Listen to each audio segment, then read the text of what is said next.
agree. I was really faced with it.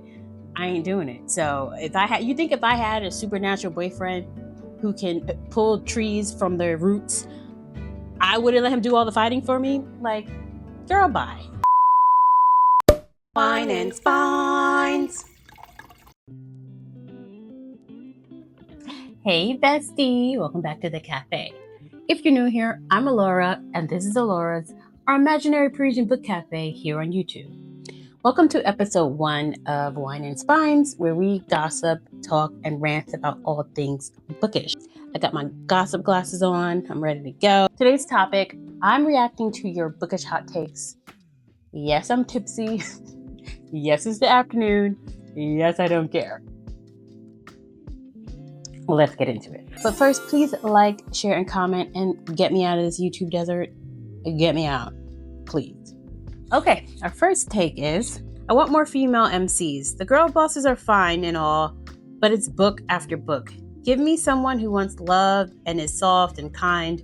Someone who doesn't want the bloodshed, but does it anyway.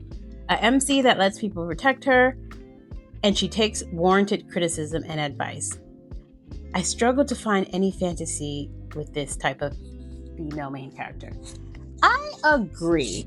I think that's what made Twilight so popular when it came out at the time, because Bella was a regular girl with no extra strength or whatever, who was caught the attention of a supernatural being that was fascinated and enthralled by her. And she was kind of weak, and Edward did the protecting. Let's keep it real. Do any of us have superpowers? Are we gonna take on some vampires and zombies? Well, I might take on some zombies if they're coming after me. But that's what made us relate to her, because she was a regular person in a supernatural world. That's what makes paranormal romance and fantasy so fascinating, when you plop a regular everyday person into that world. If you think about it, most of the intellectual properties that became big have a regular person in an extraordinary experience or world or situation. So I agree. I want more just regular female main characters being plopped in extraordinary circumstances. Yeah, I'm not going to take on a grown man or a supernatural being. If I'm being real, if I was really faced with it, I ain't doing it. So if I had a supernatural boyfriend who can pull trees from their roots, I wouldn't let him do all the fighting for me? Girl, bye. Second take. I'm really tired of books including trials, competitions, of some kind. It's gotten to the point that if I see a trial mentioned in the blurb, I'm not going to even give the book a chance. Girl, me too. Depending on when you're watching this video, I talk about this in my romantasy rant video. I'm tired. I'm done. No more, please. No more. It's boring. When something is done over and over and over again, there is no element of surprise. I don't care how many ways you try to do it. Let it cool off. There's a reason why vampires went away for a while and came back. You gotta let it cool off. It's like when Twilight first came out, then there was every type of supernatural being every author could think of falling in love with a human girl. They didn't give the original, thing that broke out, or intellectual property that broke out, time to go through its craze and cool off before they started doing it. But some people want a money grab and jump on a bandwagon. I get it. But I'm tired of it. I won't read it anymore either. I won't. Third take. I want the FMC to love and pursue the MMC just as much as he loves and pursues her. I agree. I know it seems like I'm agreeing with all of these, but I promise you there'll be something I don't agree with. I agree. I think that's the part of the giddiness of seeing two people fall in love. It's them both pursuing each other, them both doing swoony things. And it'll also make it a little different if the girl, she brings up her game a little bit, make him swoon, make his toes curl a little bit. You know what I'm saying? We want to watch that give and take. That will make it more exciting. I agree. Let's normalize the girl doing cutesy things too. Next take. Prefer when the MMC is kind of toxic. really evil and bad for the female protagonist. I hate when the MMC gets soft and simps after the FMC. I want them to hate each other till the end. Okay, disagree. I disagree because, first of all, can we retire the word simp? It's just as corny as that take. So sorry. No. I disagree because be realistic. If the character doesn't change by the end of the story, and I'm not saying that the character has to go from being realistically evil to unrealistically kind now. We all know people don't change that much. They do try to redeem themselves and get better, but they always still have like a seed of what they are in them. That's just real life. But to go through a whole book and the character doesn't change at all, I'm sorry, that's horrible writing, and that's a horrible story for me. And human beings don't realize we have internally an internal story clock within us. And depending on what part of the world you're from, not every story structure is the same. But intuitively, we know when a story is bad because certain elements aren't there. So if I read a whole book and the character is still the same way that he was in the beginning, didn't change at least a little bit, I'm like, boring, yawn. And if it's supposed to be them getting together in some type of way, how are they going to hate each other till the end? I don't know. I disagree with that take. Next take. There's no point for a series to be over 4 books long. And even that is a stretch. I'm in the middle here. I think 3 is a sweet spot, but I think sometimes, sorry. I'm just holding this, let it get warm in my hand. I haven't taken a sip in a while. I think sometimes the story needs to be told in 4 books. It's not that serious. I do agree that you need to end the series before, it's outworn its welcome. But I'll do you one better. I know this might be controversial. I give fantasy a little bit more grace. I really don't believe a book needs to be 500 pages. I don't think a book needs to be over 350 pages. I think you could tell a really, really amazing, great story in 350 pages. I think when it starts getting into the 500, 600, 700, 800, 900, 1,000 page, it's just masturbatory. And you know damn well you could split that up in 2 books. And the bigger the author, the more the books are like 500, 700, whatever. And that's why in those type of books, you notice they have book 1, book 2 within that one book, because it could be split into. I would rather have more books from that author than everything squeezed into one book. But yeah, I semi-agree. I think 4 books is fine. I really don't think it should be past that, unless you're doing a spin-off of another character's story or something like that. So. Next take. I hate first-person POV. It's strike 1 against a book, and I see I in the first few sentences. I think they meant to say when I see I in the first few sentences. I vehemently disagree. I actually hate third person. Yeah. It's very rare that I can get into a third person book. When I can get into a third person book, that means that author is an amazing writer. I feel like third person puts distance between me and the character, and I like to feel like I'm the character when I'm reading. So 100% disagree. I prefer first person. When a book is first person, I'm like, yes. And it seems rare. I feel like Twilight made it more popular, and I'm sorry. I think that's why Twilight became as big as it did, because usually everybody was writing in third person. Sarah thought that blah blah blah blah blah blah blah. And then here comes Bella like, I haven't given much thought to the way I would die. And we're all like, what? Me either. You know what I'm saying? I prefer first person. Disagree with this take.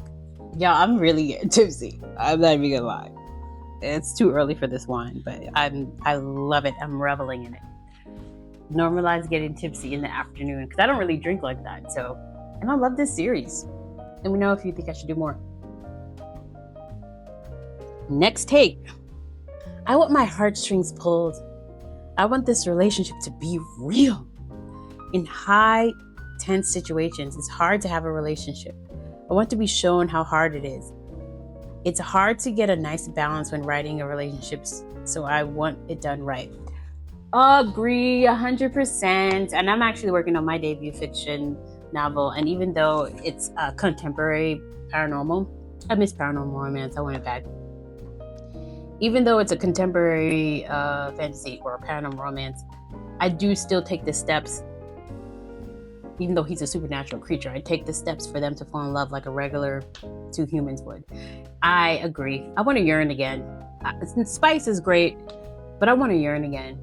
Like, I think that's, again, I'm sorry I'm bringing up Twilight so much, but that's what made Twilight a phenomenon, because it reminded us how we felt falling in love when we were very, very young.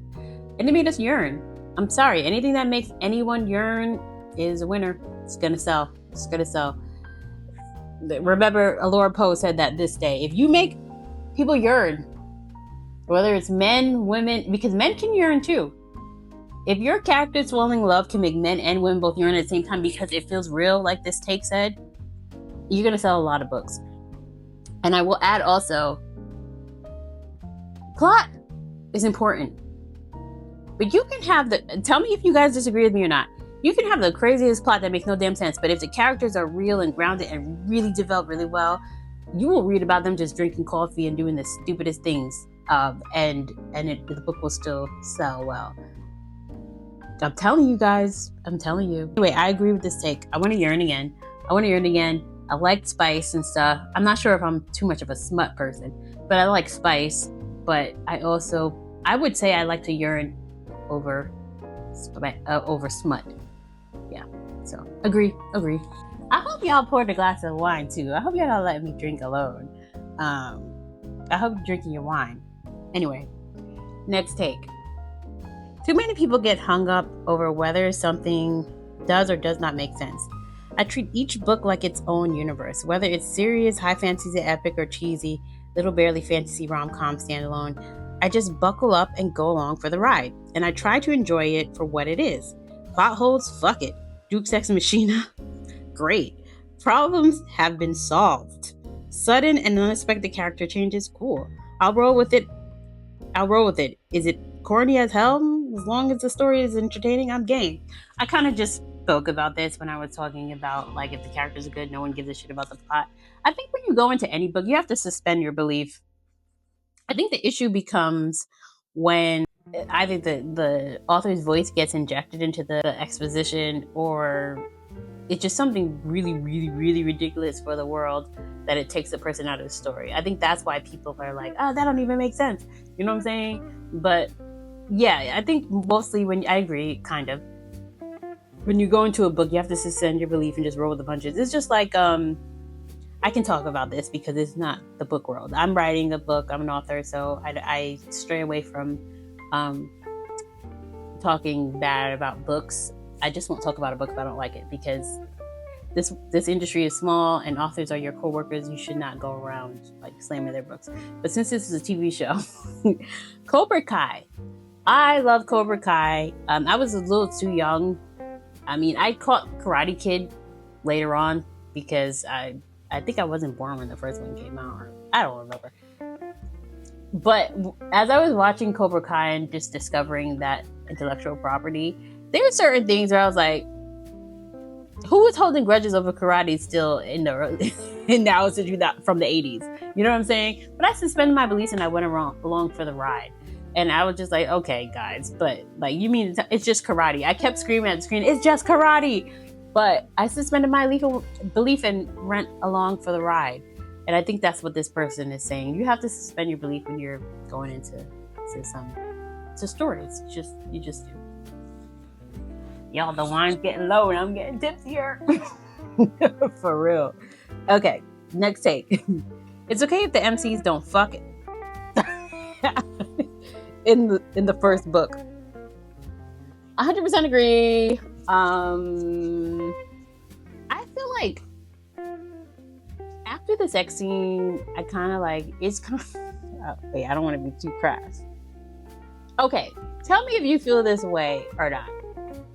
You know how they're building up the tension? It kind of mimics an actual sexual experience. Like, you build up the tension, then there's release, and then you're just like, depending on if you like the person or not, you're like, get out, or I'm in love.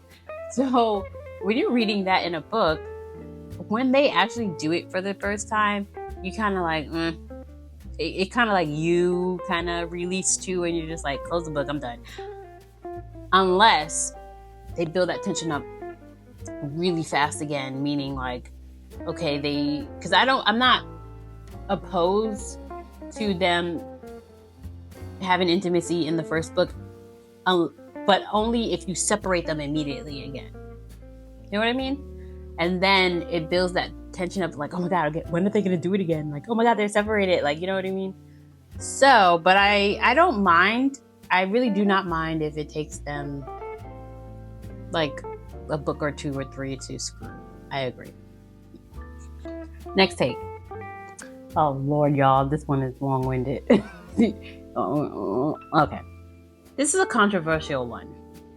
But I think the entire romanticy community is way too happy to settle for mediocrity because publishers think they don't need to ask for quality in a genre mostly enjoyed by women.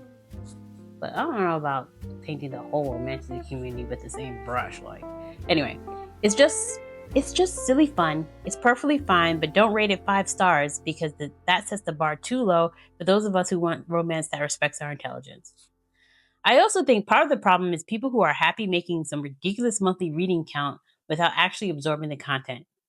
I can't count how many Goodreads reviews I've seen recently where it's obvious the reviewer would fail a middle school reading comprehension exam. Okay, settle down. If asked to review the material. Most of the really popular books in our circles I have tried and not liked because they felt like they were written for 14-year-olds and then smut was added to appeal to an older audience that has more money to throw around and a culture of overconsumption. I semi-agree, but I think painting all romantic readers with the same brush is crazy and wild and kind of corny. But I do agree that romances tend to look down upon because women like it and consume it. And that's why I always send mostly men and everyone the wonderful video that the YouTuber ContraPoints did about Twilight. I think she broke down the whole appeal of the romance genre beautifully. And I sent it to a few men and they were like, wow, I'll never look down upon the romance genre ever again. That really opened my eyes. And I don't know what makes people believe women who run households and still go to work and who run Fortune 500 companies and have the highest, proven fact, highest emotional intelligence ever than most species doesn't know what we want when we read romance, or our taste is subpar and below taken seriously. Like, get the fuck out of here. So I semi-agree with this point. I also agree with her from the publishing standpoint. Like, I don't know why an editor would put their name on something and not try to make it its best just because they want to do a money grab and like, we got to keep the bills on, we got to keep the lights on this month. Like, come on, do better. But I agree with her. I semi-agree. We are coming to the end of this. Okay, next take. Anyone who gives shit to others for liking what they believe to be a poorly written book are scum. Damn. I don't care if you think the book is badly written. Keep your opinion to yourself. Unless you have anything constructive to say, don't say it at all. If you don't like a character, cool. Don't shame others for liking them. Don't shame others for liking them, relating to them. I'm looking at you, Nesta haters. Girl, who Nesta? I've legit had people call me a horrible person because I like Nesta and not relate to her heavily. Who Nesta? I'm trying to look up who Nesta is. Because that was intense. Girl, who is Nesta?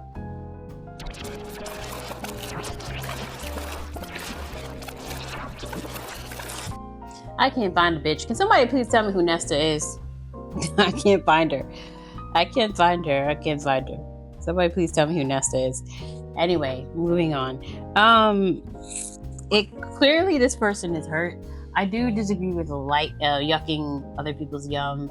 Like, fiction is subjective, we're not all gonna like the same books, and I think it's really weird when people tear other people down because they like other characters and books than them. Like, go touch grass. Like, it's not that serious. You're doing too much. Okay, next take. Books written in third person do not need to tell me whose POV I'm reading every chapter. The reader should be able to figure it out by themselves in the first few sentences. I agree and disagree. I agree that if you have multiple POV, each character needs to be extremely distinct from the other, where when we read it, we know exactly who's talking. I hate when I read multiple POV and all the characters sound the same. And the simple fix and solution to that is just write. If you have a multiple POV book, write two very different characters where you can't possibly write the same voice, and people can mix them up. I disagree with the fact that you don't need the chapter heading and name of the character whose chapter it is. It's just a publishing thing. Like, it's a structural publishing thing. It's not that serious. Next take. I want different personalities in my MMCs. I love a shadow daddy as much as the next person. I don't. I'm sick of them motherfuckers. Please give me some variety. I want a goofball or a nerd or a drama queen or a cinnamon roll, more options. I don't know about all that person's talking about. But I do agree, like, the hot and cold, broody, bad, whatever, it's getting old. I actually don't mind MMC with emotional intelligence who is still hot, but not an asshole. Like, is that too much to ask for? I don't think that's weird. Last take. More beloved characters should die and stay dead. Damn, dude. Authors that dangle character deaths without committing are cowards. You're doing too much. I don't think authors are cowards that they don't kill off their main characters and just like do fake deaths. That's just ridiculous, dude. I think that I don't mind reading a main character dying. I really don't mind reading beloved side characters dying. But I read to escape reality. A lot of people read to escape reality, especially if they're depressed or something. I'm not. If a new trend is main characters just being killed off, let's keep it real. The reading will drop. Reading will drop. Like, no, I'm being dramatic, but like, I'm not fitting to read about main characters dying in every book. Like, no. And I don't think a writer is a coward because she don't want to kill off or they don't want to kill off all their main characters. Like, get real. I completely disagree with that take. I do not mind reading main characters dying. I think that it's very, very sad, but it can make the story. But I don't want to read a book with every main character dying. So that's the end of our hot takes video, guys. I hope you enjoyed it. Please leave a comment below for what hot takes that you have. I'm super, super, super, super curious to hear your hot takes. And yeah, I hope you enjoyed yourself. I hope you got a little drunk and tipsy like I am. I'm going to stop drinking because I need to eat something. Please like, comment, share, subscribe. Get me out of YouTube together and show a new channel some love. Until next time, Alora out.